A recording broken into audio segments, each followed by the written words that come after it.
Hello and welcome to this Conversations on Grung episode. I'm Asbed Bedrossian. We're recording this show on Saturday, July 9th, 2022.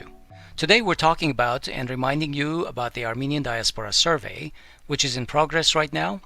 This is a wide survey funded by the Kalus Gulbenkian Foundation and run by the Armenian Institute in London. To talk about this survey, we are joined by Sedda Antekelian, who is a Learning and Development Specialist at the USC Shoah Foundation Institute for Visual History. She develops multimedia testimony-based resources for educators and learners.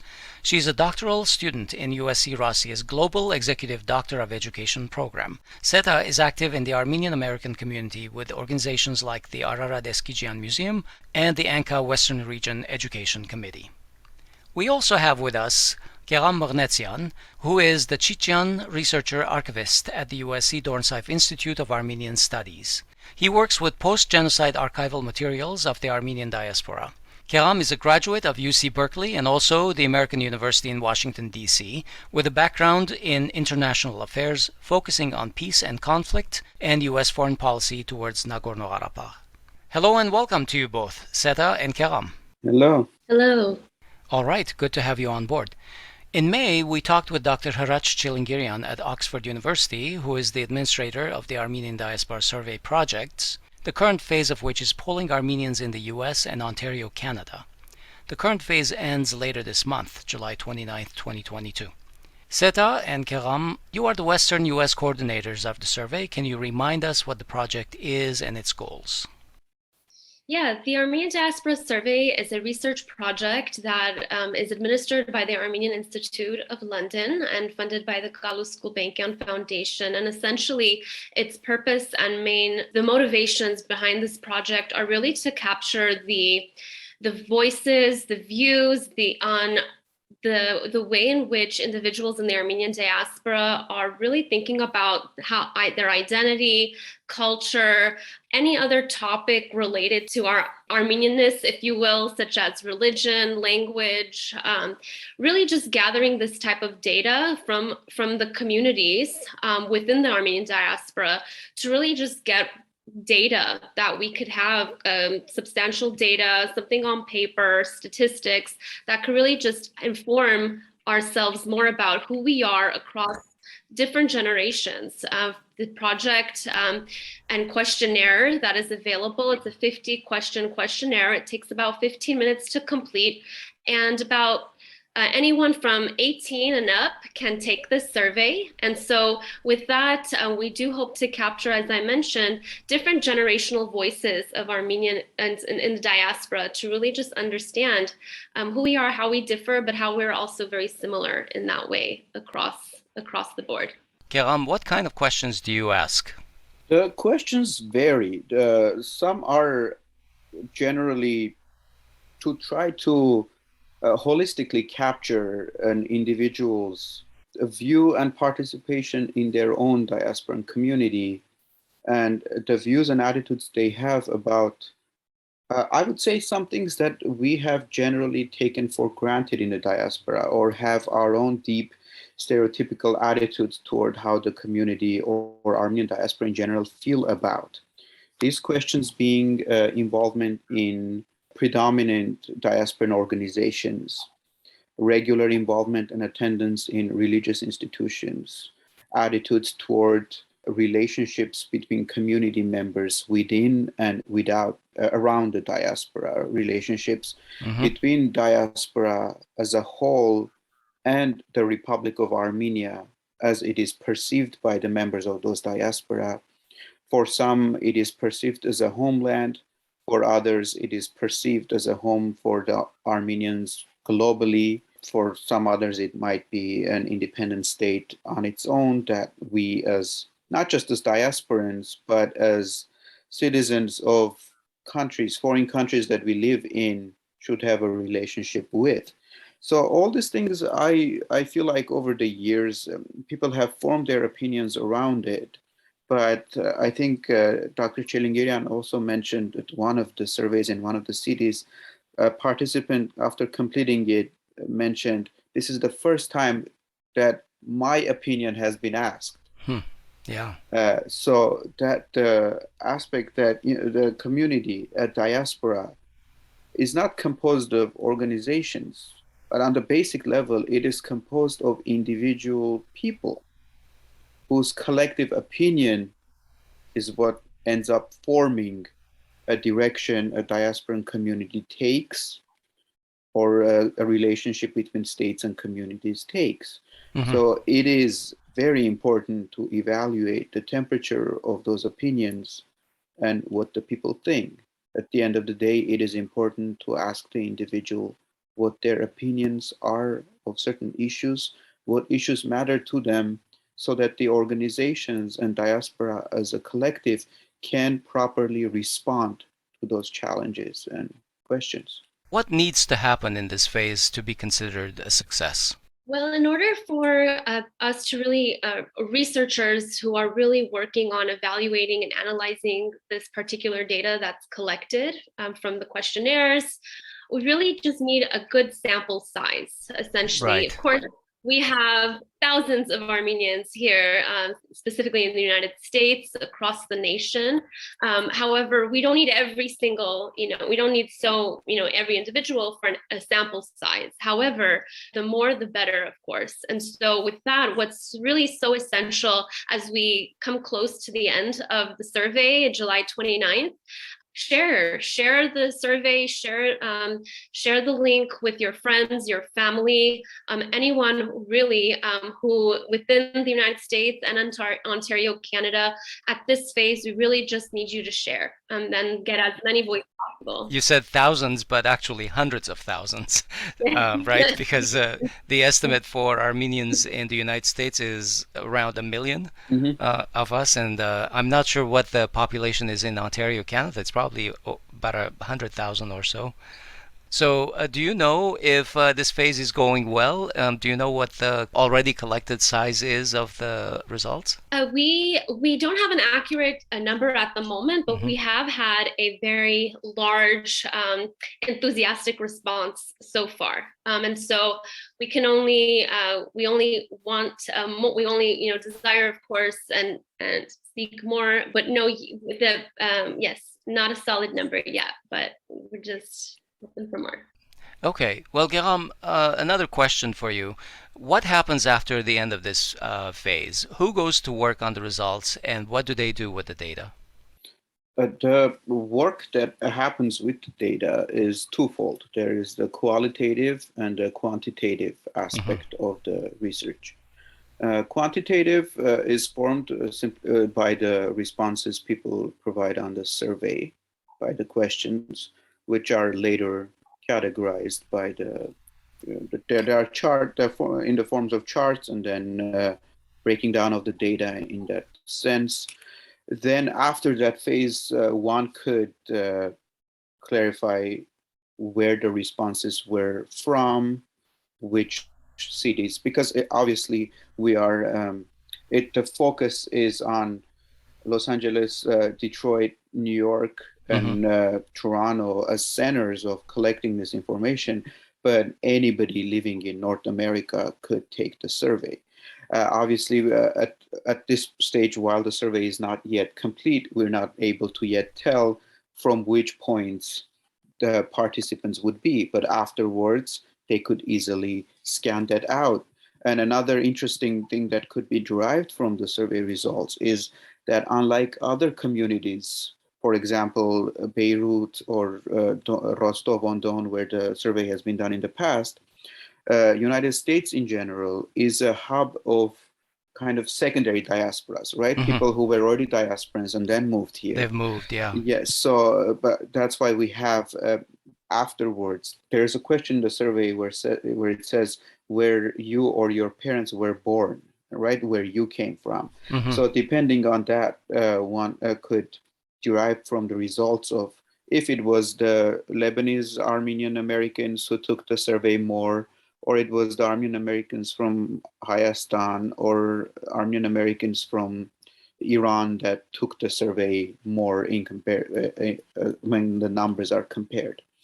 Along with that, there is also the qualitative stage of the survey, which we choose a sample size in each community around 30 interviews, but dividing them in a way that you make sure there are equal number of gender, age, people who are involved in community, not involved in community, to have a representative sample.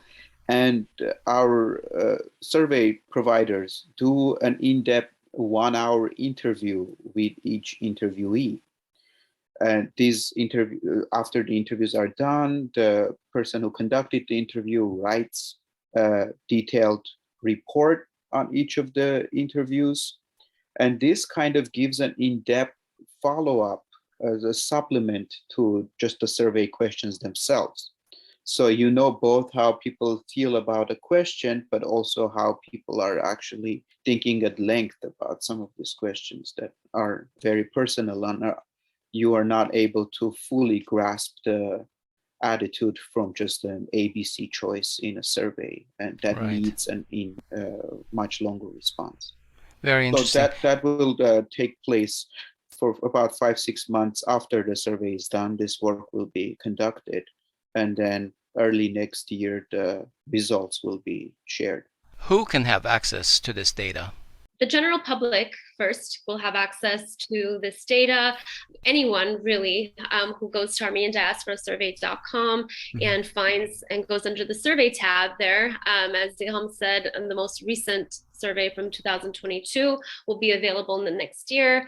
But we've already had published reports from 2018 to 2019 already on the website. So not general public, but to expand more deeper there, researchers, any scholars who are really interested in looking at this current data or the data gathered from several years to do cross comparisons amongst different communities across the global diaspora.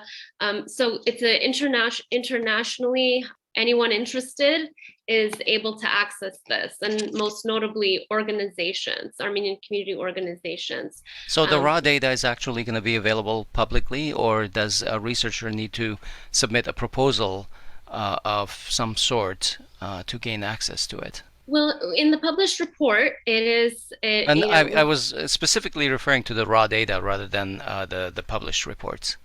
The raw data. I would imagine the raw data, you would need to kind of reach out and contact us through our website as if you are doing special projects. However, of course, generally, some great stats are available in the public report.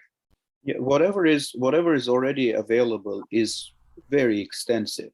So I feel like for you mean the published reports, Gegham?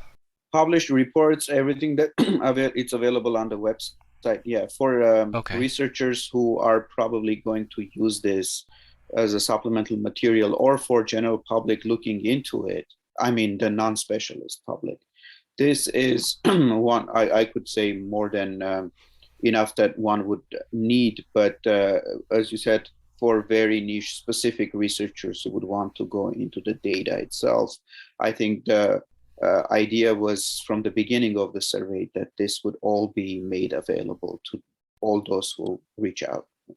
Okay. Well, my most important question, in a sense, is about the survey and the knowledge we hope to gain about ourselves, from ourselves, about ourselves.